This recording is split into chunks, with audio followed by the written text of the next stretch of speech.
अब एक ऐसा टॉपिक है जो कि आपके प्रीलिम्स के लिए काफी ज्यादा इंपॉर्टेंट है कि how are MPs questions allowed या डिसअलाउड। सांसदों के प्रश्नों की अनुमति या अस्वीकृति कैसे दी जाती है, तो इस पर हम लोग चर्चा करने वाले हैं। कांग्रेस के विप की अगर हम बात करें, क्या मुझे बता सकता है कि विप विप कौन होते हैं? विप विप एक प्रकार के मॉनिटर होते हैं, एक पर्टिकुलर पार्टी के, पॉलिटिकल पार्टी के। एक से ज्यादा भी विप हो सकते हैं पॉलिटिकल पार्टी में, जो कि देखते हैं कि पॉलिटिकल पार्टी के जितने भी सदस्य हैं वो सही तरीके से पॉलिटिकल पार्टी की जो डायरेक्शंस है, जो आइडियोलॉजी है, उसके अकॉर्डिंग काम कर रहे हैं कि नहीं कर रहे हैं। तो कांग्रेस के विप जयराम रमेश जी ने कुछ सवाल जो है वो उठाए हैं। इन्होंने बोला है कि कैबिनेट मिनिस्टर्स जो है वो राज्यसभा के अंदर क्वेश्चंस को रिस्पॉन्ड नहीं कर रहे हैं, यानी कि मिनिस्टर्स के सामने क्वेश्चन रखा जा रहा है बट वो क्वेश्चन का जवाब जो है वो नहीं दे रहे हैं। और बताया जा रहा है कि ये पहला ऐसा इंसिडेंट 70 सालों में हुआ है कि मिनिस्टर जो है वो रिस्पॉन्ड नहीं कर रहे हैं क्वेश्चंस का। राइट। तो एमपीज के, मेंबर ऑफ पार्लियामेंट के क्या अधिकार है क्वेश्चंस को लेकर? तो दोनों हाउसेस के अंदर जो इलेक्टेड मेंबर जो हम लोग को देखने को मिलते हैं, इनको पूरा अधिकार होता है, राइट होता है to seek information from various ministries and departments. अलग अलग मिनिस्ट्री और डिपार्टमेंट से इंफॉर्मेशन लेने का अधिकार, जानकारी हासिल करने का अधिकार मेंबर ऑफ पार्लियामेंट के पास होता है दोनों हाउसेस में। राइट। मेंबर ऑफ पार्लियामेंट कौन है? इलेक्टेड मेंबर्स ही है ना, जो जो अपनी अपनी कॉन्स्टिट्यूएंसी से इलेक्ट होकर आए हैं। और ये जो क्वेश्चन पूछने का जो अधिकार होता है, ये अलग से आप लिख लो अगर लिखना चाहो तो। ये क्वेश्चन पूछने का जो अधिकार होता है, ये एक पर्टिकुलर जो रूलिंग गवर्नमेंट जो होती है उसको रिस्पॉन्सिबल बनाता है, अकाउंटेबल बनाता है। क्योंकि क्वेश्चन पूछ के ही एमपीज जो होते हैं वो सरकार के वेरियस जो प्रोजेक्ट्स और प्रोग्राम्स की जो कमियां होते हैं उसको सामने निकाल कर लाते हैं। क्योंकि आप जब किसी से क्वेश्चन पूछोगे तभी तो वो अकाउंटेबल होगा ना, और वो भी पार्लियामेंट में, सबके सामने। और पार्लियामेंट आप जानते हैं कि पूरे इंडिया को रिप्रेजेंट करती है ना। तो ये चीज हम लोग को देखने को मिलती है। तो सभी एमपी जो होते हैं, मेंबर ऑफ पार्लियामेंट जो होते हैं, उनके पास अधिकार होता है। किस चीज का अधिकार? क्वेश्चन पूछने का अधिकार, मिनिस्ट्री और डिपार्टमेंट से। और ये क्वेश्चन जो है वो किस टाइप से पूछ सकते हैं? स्टार्ड क्वेश्चन होते हैं, स्टार्ड क्वेश्चन। राइट। तारंकित प्रश्न होते हैं, अनस्टार्ड क्वेश्चन होते हैं, अतारंकिक प्रश्न होते हैं, शॉर्ट नोटिस क्वेश्चंस होते हैं, अल्प सूचना प्रश्न होते हैं, और क्वेश्चंस टू प्राइवेट मेंबर्स होते हैं। मतलब कि जो प्राइवेट मेंबर्स जो हम लोग को देखने को मिलते हैं, उनके लिए क्वेश्चंस हम लोग को नजर आते हैं। यस, ओरल और रिटन क्वेश्चंस भी होते हैं, बट वो उसके अलग अलग चीज आपको उसकी समझनी है। अब बहुत ध्यान से सुनो। तो क्वेश्चन जो है वो कैसे एडमिट होते हैं, स्वीकार कैसे किए जाते हैं क्वेश्चंस को? तो यूजुअली मेंबर ऑफ पार्लियामेंट के जो क्वेश्चंस हम लोग को देखने को मिलते हैं उसकी एक लंबी लिस्ट होती है। सभी एमपीज अपने अपने प्रश्न जो है वो निकालती है कि क्या क्या प्रश्न जो है वो उनको पूछने हैं मिनिस्टर से। राइट।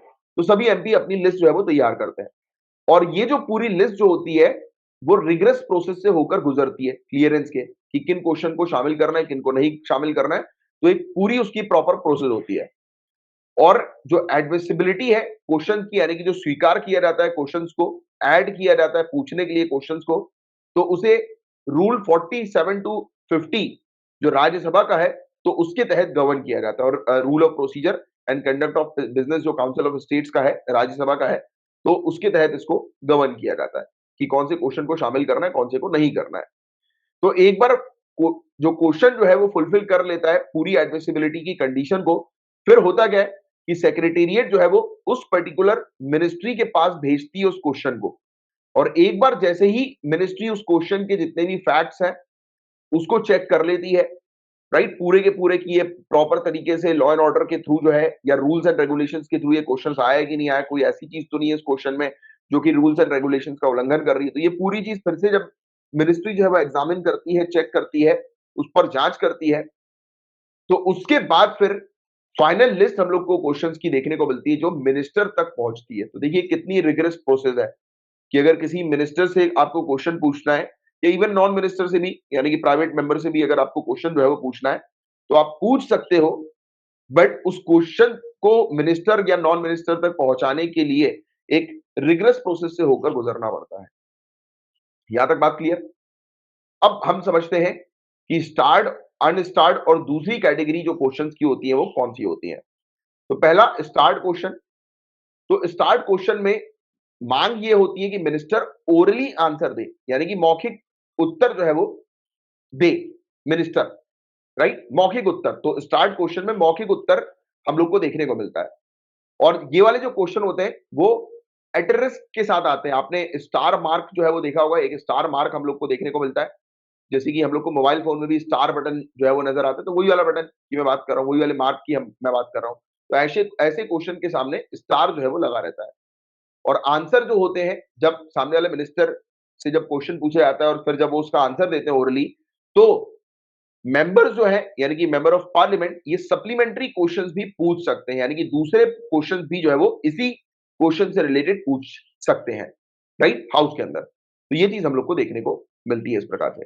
फिर अब दूसरी कैटेगरी होती है अनस्टार्ड क्वेश्चन की, जिसमें स्टार नहीं बना होता। तो उसमें रिटर्न आंसर की डिमांड होती है। सिंपल सी चीज कि हाउस के सामने रख दिया जाता है, मिनिस्टर के सामने रख दिया जाता है, मिनिस्टर उसको पढ़ते हैं, उसका रिटर्न आंसर देते हैं और हाउस के सामने प्रस्तुत कर देते हैं, टेबल पे रख देते हैं। तो इसमें अनस्टार्ट में रिटर्न आंसर, स्टार्ट में ओरल आंसर। अक्सर लोग गलती करते हैं, उनको लगता है कि स्टार मतलब कि इंपॉर्टेंट मतलब रिटर्न, बट ऐसा नहीं है। स्टार यानी कि ओरल, ठीक है?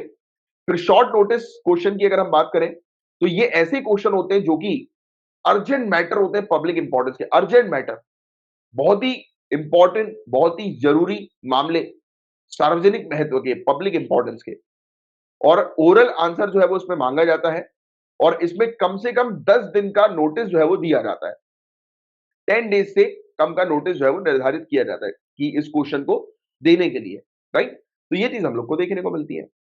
और क्वेश्चंस प्राइवेट मेंबर के लिए, अब यानी कि नॉन मिनिस्टर के लिए भी क्वेश्चंस दिया जाता है, बट सवाल ये है कि उनको जब आप नॉन मिनिस्टर को जब आप क्वेश्चन दो, तो उस क्वेश्चन का सब्जेक्ट जो है वो कुछ बिल से एसोसिएटेड होना चाहिए और वो मेंबर भी उस बिल से एसोसिएटेड होना चाहिए या रेजोल्यूशन से या दूसरे मैटर से एसोसिएटेड होना चाहिए।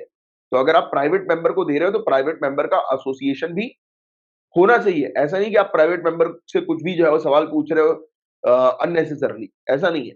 वो प्राइवेट मेंबर जुड़ा होना चाहिए किसी कंसर्न से, तभी आप उससे पूछोगे, तभी जो है वो एक्सेप्टेबल होगा, वरना वो क्वेश्चन ही एक्सेप्टेबल नहीं होगा, वो लिस्ट ही नहीं होगा क्वेश्चन, उसकी लिस्टिंग ही नहीं हो पाएगी, है ना? तो ये 4 तरीके हम लोग को देखने को मिलते हैं जिसके तहत जो मिनिस्टर और नॉन मिनिस्टर से हाउस के अंदर क्वेश्चंस पूछे जाते हैं। क्लियर है यहां तक बातें? अब किस तरह के प्रश्न पूछे जा सकते हैं? तो पॉइंटेड होना चाहिए, स्पेसिफिक होना चाहिए, एक ही मुद्दे से रिलेटेड होना चाहिए। किसी का आपको नाम नहीं लेना है, कोई स्टेटमेंट नहीं लेना है, राइट?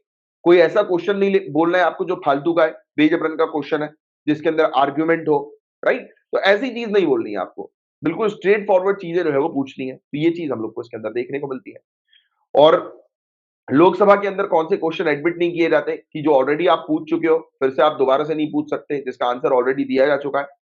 जिस कोर्ट के अंदर जिससे रिलेटेड केस चल रहा है, तो उससे रिलेटेड आप वो क्वेश्चंस नहीं कर सकते हो, उसकी चीज को सामने नहीं रख सकते हो, क्योंकि मैंने आपको ऑलरेडी पहले भी बताया हुआ है कि जब तक किसी केस में एक व्यक्ति दोषी कोर्ट के द्वारा न ठहराया जाए, जब तक वो इनोसेंट होता है ना? तो ये चीज, या फिर पार्लियामेंट्री कमेटी के सामने अगर कोई केस है, तो ऐसे मामले के बारे में भी क्वेश्चन नहीं उठाया जा सकता हाउस के अंदर। क्लियर? तो ये था गाइस पूरा टॉपिक। मैं उम्मीद करता हूँ ये टॉपिक आपको अच्छे से समझ में आ गया होगा। बहुत इंपॉर्टेंट टॉपिक है।